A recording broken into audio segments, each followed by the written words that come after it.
people here, especially new faces. Welcome. We're really happy to see you. So let's get into it. Our first speaker today, I'm honored to introduce Theresa Boisseau. You may have already met Theresa when she spoke at our February meet and greet, or at a Blue Thursday in my house that she attended. So she's our good friend, we know her well. Theresa's our Democratic candidate for U.S. House District 10.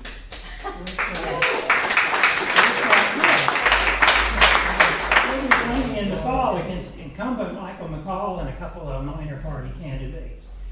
She did win the March primary election with over 72% of the Democratic vote.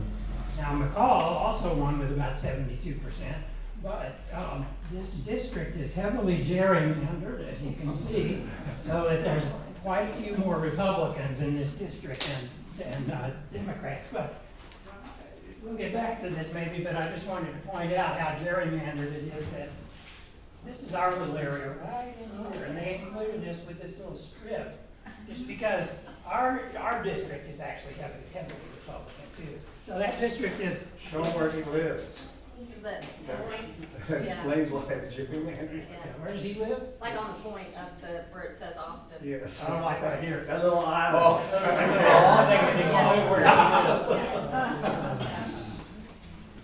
Right. So it is gerrymandered to be a safe district for McCall, and that there's a lot more Republicans there than there are Democrats. So we are going to have our work cut out for us helping Theresa win. So a little bit more about Theresa. She was born in Dayton, Ohio, but she came to Texas as fast as she could. I have Texas blood 1982. still. And what? I have Texas blood still. My grandmother was born in Her, Tyler. both sides of her family is old Texas blood. Anyway, she graduated from high school down in Riviera, which is kind of South Texas, Gulf Coast. Then she moved to Austin, where she got a bachelor's degree from UT and taught in Austin ISD. Was a teacher for about 8 years. And then, life changes, and she then became a co-owner of her family's real estate business. And she's currently a licensed real estate broker and relocation specialist. So I'm sure she will tell us in a minute how she's going to use those skills that she's acquired from teaching and business and negotiations and all that to pursue her key issues, which include environment, reproductive rights, education, healthcare. So please join me in welcoming our next Congresswoman, Theresa Boisseau.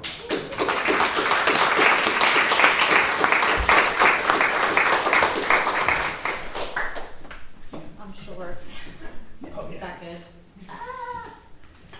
First of all, thank you for having me, and thank you for your support. I really appreciate it. The hat stays on because this morning I was all the way over here in Brenham for a Juneteenth parade. Oh. Then I drove all the way to Lakeway for an event, a Pride event, and then an hour later I'm here. So the hat stays on. I'm going to address a little bit about what you said related to my skills and why I think I would be a good congressperson. As a teacher, I believe education is very important, and part of that is educating people and explaining what it is that congresspeople actually can do and what they can't. I used that a lot when I ran a school board re-election in 2022 where we defeated the Moms for Liberty. I realized how much people didn't understand a trustee could do. And so I helped Amy Weir break it down into smaller bits so people understood. And I plan on using that to do some voting 101 videos for young people because they don't really understand where to find basic information, why it's important to vote, and things like that. Plus, I want to educate people about Project 2025, which we know, or most of us know, is the lesson plan, so to speak, for what Republicans will do if Trump is reelected, and we have to stop that. Teaching. In real estate, I negotiate all the time. I believe that we should be able to set up win-win situations for everybody. I believe that there is common ground that we all believe in, and that I think win-win is so important so people don't feel like they are not heard at all. Of course, defending democracy is of utmost importance, and I was going to talk about that next. So I do have a prepared talk. I'll do that, and then if you have questions, feel free to ask. So there is great danger in the word impossible. Many things are assumed to be impossible. Just over 100 years ago, it was impossible for a woman to vote. It was impossible to put a man on the moon and to have a black man win the White House. And it's impossible for a Democrat to win Texas's 10th congressional district, right? Well, we know better, don't we? All these impossible barriers fell because people dared to dream. They dared to try against insurmountable odds, and they succeeded, just as we will succeed this November. The district is changing quickly. I have been on the road, as I just told you, talking to everyone and anyone, and they will tell you there is a ravenous appetite for change. There is anger at our rights being taken. There is desperate need for people to be heard, and they are not getting that from the incumbent at all. If we work together with your support, we shall win this race.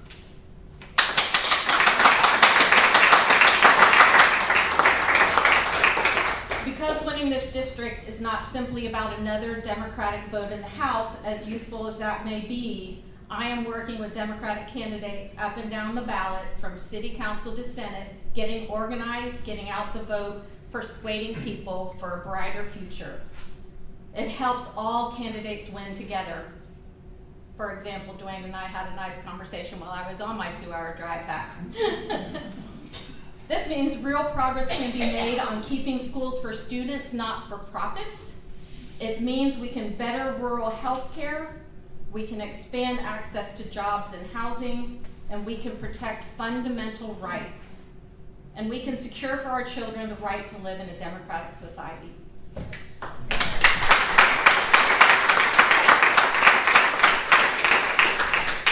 I'm going to venture from this. This gives me the chills. Many of you heard this. I never knew my grandfather because he was killed by a dictator in Haiti. My mother was born in Haiti. I never knew my grandfather. We cannot let Trump win. He will not be dictator for a day. And when Michael McCall says it's just entertainment that he says that, I know personally different. And we all need to understand that that is what's at stake right now. Yes.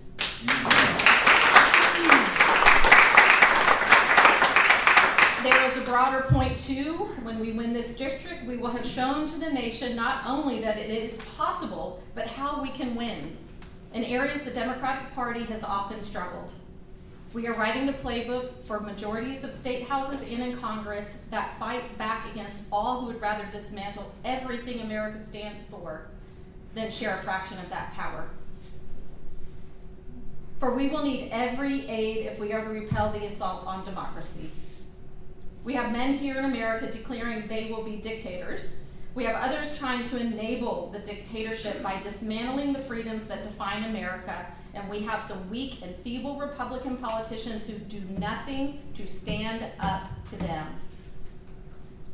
Just this very week, the incumbent in this district has been attacking the press and the judiciary. This is one of the supposed reasonable Republicans attacking the very core of America. And we are told to believe that such politicians will find backbones in abundance and confronted with authoritarian actions. Well, so far they have not only failed in that mission, but have become mimics of the very anti-democratic forces they claim to control. The only way to save our democratic republic, indeed, is to save the Republican Party from itself. We have to defeat every elected Republican comprehensively at the ballot box this November. The cavalry is not coming. We are the cavalry.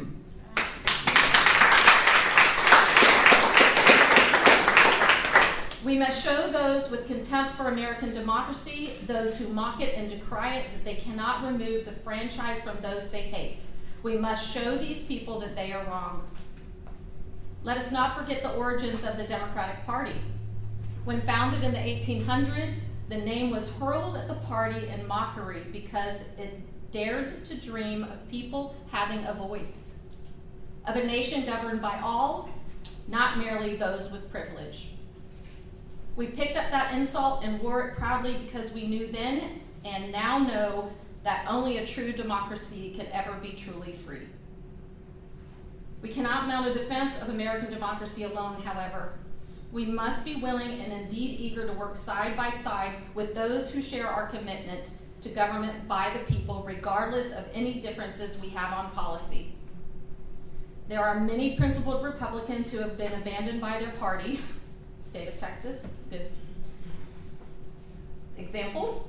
They have become ever more devoted to unraveling the rule of law in service of one man.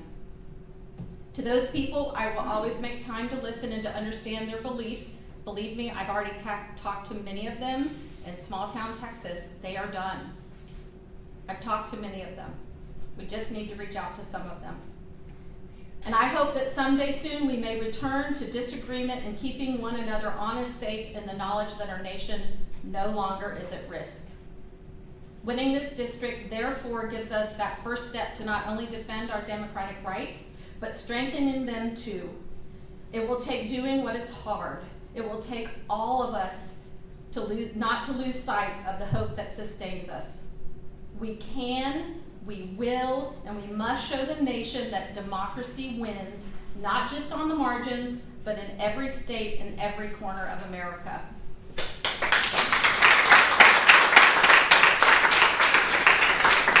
I know I am.